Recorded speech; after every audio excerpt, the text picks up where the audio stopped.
ಎಲ್ಲರಿಗೂ ನಮಸ್ಕಾರ. ಶಿಕ್ಷಕರಾಗಬೇಕೆಂದು ಕನಸು ಕಾಣುತ್ತಿರುವ ರಾಜ್ಯದ ಸಾವಿರಾರು ಪದವೀಧರರಿಗೆ ಇಲ್ಲಿದೆ ಒಂದು ಭರ್ಜರಿ ಸಿಹಿ ಸುದ್ದಿ. ಕರ್ನಾಟಕ ಸರ್ಕಾರವು ಇತ್ತೀಚೆಗೆ ರಾಜ್ಯದ ಸರ್ಕಾರಿ ಶಾಲೆಗಳಲ್ಲಿ ಖಾಲಿ ಇರುವ ಬರೋಬ್ಬರಿ 11,000 ಶಿಕ್ಷಕರ ಹುದ್ದೆಗಳನ್ನು ಭರ್ತಿ ಮಾಡುವುದಾಗಿ ಘೋಷಿಸಿದೆ. ಇದರಲ್ಲಿ ಪ್ರೌಢಶಾಲಾ ಶಿಕ್ಷಕರ HSTR ಪಾಲು ಎಷ್ಟು, ಅರ್ಹತೆಗಳೇನು, ಪರೀಕ್ಷಾ ವಿಧಾನ ಹೇಗಿರುತ್ತೆ, ಈ ಎಲ್ಲ ಮಾಹಿತಿಯನ್ನು ಇವತ್ತಿನ ವಿಡಿಯೋದಲ್ಲಿ ನಾವು ಕಂಪ್ಲೀಟ್ ಆಗಿ ತಿಳಿಯೋಣ.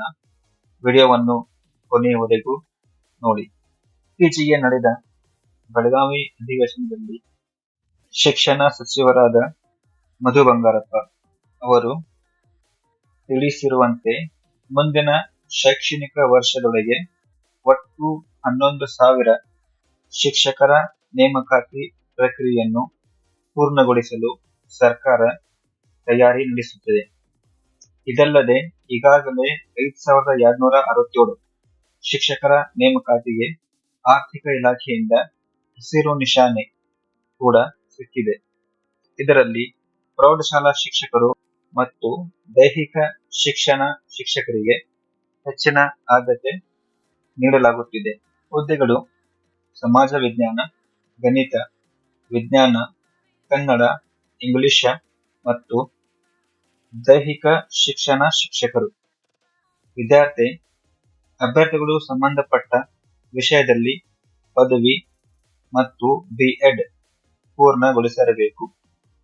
ಇದಕ್ಕೆ TET ಕಡ್ಡಾಯವೇ? ಹೌದು. ಈಗಿನ ನಿಯಮದಂತೆ ಪ್ರೌಢಶಾಲಾ ಶಿಕ್ಷಕರಾಗಲು ಕರ್ನಾಟಕ TET ಅಥವಾ ಸೆಂಟ್ರಲ್ TET ಪೇಪರ್ 2 ಪಾಸ್ ಆಗಿರುವುದು ಬಹಳ ಮುಖ್ಯ. ಇದರಲ್ಲಿ ವಯೋಮಿತಿ ನೋಡಬೇಕಾದರೆ ಕನಿಷ್ಠ 18 ವರ್ಷ, ಗರಿಷ್ಠ 40 ವರ್ಷ.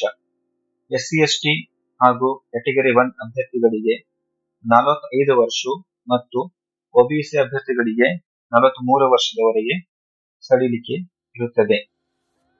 ನಾವು ಮುಂದೆ ನೋಡಿದಾದರೆ ಪರೀಕ್ಷಾ ವಿಧಾನ ಮತ್ತು ಪಠ್ಯಕ್ರಮ. ನೇಮಕಾತಿ ಪ್ರಕ್ರಿಯೆ ಲಿಖಿತ ಪರೀಕ್ಷೆಯ ಮೂಲಕ ನಡೆಯುತ್ತದೆ. ಇದರಲ್ಲಿ ಸಾಮಾನ್ಯವಾಗಿ 2 ಪತ್ರಿಕೆಗಳಿರುತ್ತದೆ. ಪತ್ರಿಕೆ 1 ಸಾಮಾನ್ಯ ಪತ್ರಿಕೆ. ಇದರಲ್ಲಿ ಸಾಮಾನ್ಯ ಜ್ಞಾನ, ಕನ್ನಡ, ಇಂಗ್ಲಿಷ್, ಮನೋವಿಜ್ಞಾನ ಮತ್ತು ಕಂಪ್ಯೂಟರ್ ಜ್ಞಾನದ ಬಗ್ಗೆ ಪ್ರಶ್ನೆಗಳಿರುತ್ತದೆ. ಪತ್ರಿಕೆ 2 ವಿಷಯ ಆಧಾರಿತ. ನೀವು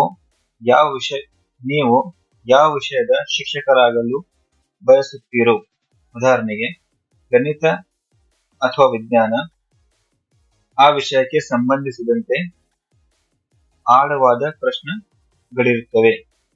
ನೆನಪಿಡಿ, ಇದರಲ್ಲಿ ನೆಗೆಟಿವ್ ಮಾರ್ಕಿಂಗ್ ಇರುವುದಿಲ್ಲ. ಸಿದ್ಧತೆ ಮಾಡುವುದು ಹೇಗೆ? ಗೆಳೆಯರೆ, ನೋಟಿಫಿಕೇಶನ್ ಬಂದ ಮೇಲೆ ಓದಲು ಶುರು ಮಾಡುವುದಕ್ಕಿಂತ ಈಗಲೇ ಸಿದ್ಧತೆ ಆರಂಭಿಸುವುದು ಉತ್ತಮ. ಮೊದಲನೆಯದಾಗಿ 6 ರಿಂದ 12ನೇ ತರಗತಿಯವರೆಗಿನ DSERT ಪಠ್ಯಪುಸ್ತಕಗಳನ್ನು ಚೆನ್ನಾಗಿ ಓದಿ. ಹಳೆಯ ಪ್ರಶ್ನೆ ಪತ್ರಿಕೆಗಳನ್ನು ಬಿಡಿಸಿ. ಇನ್ನು ಅಧಿಕೃತ ನೋಟಿಫಿಕೇಶನ್ ಹೊರಬಿದ್ದ ತಕ್ಷಣ ನಾವು ಅದರ ಲಿಂಕ್ ಮತ್ತು ಸಂಪೂರ್ಣ ವಿವರವನ್ನು ನೀಡುತ್ತೇವೆ. ಈ ಮಾಹಿತಿ ನಿಮಗೆ ಉಪಯುಕ್ತ ಅನಿಸಿದರೆ ವಿಡಿಯೋ ಲೈಕ್ ಮಾಡಿ ಮತ್ತು ನಿಮ್ಮ ಶಿಕ್ಷಕ ಆಕಾಂಕ್ಷಿಗಳೊಂದಿಗೆ ಶೇರ್ ಮಾಡಿ. ಇತ್ತೀಚಿನ ಉದ್ಯೋಗ ಮಾಹಿತಿಗಾಗಿ ನಮ್ಮ ಚಾನೆಲ್ ಸಬ್ಸ್ಕ್ರೈಬ್ ಮಾಡುವುದನ್ನು ಮರೆಯಬೇಡಿ. ಧನ್ಯವಾದಗಳು.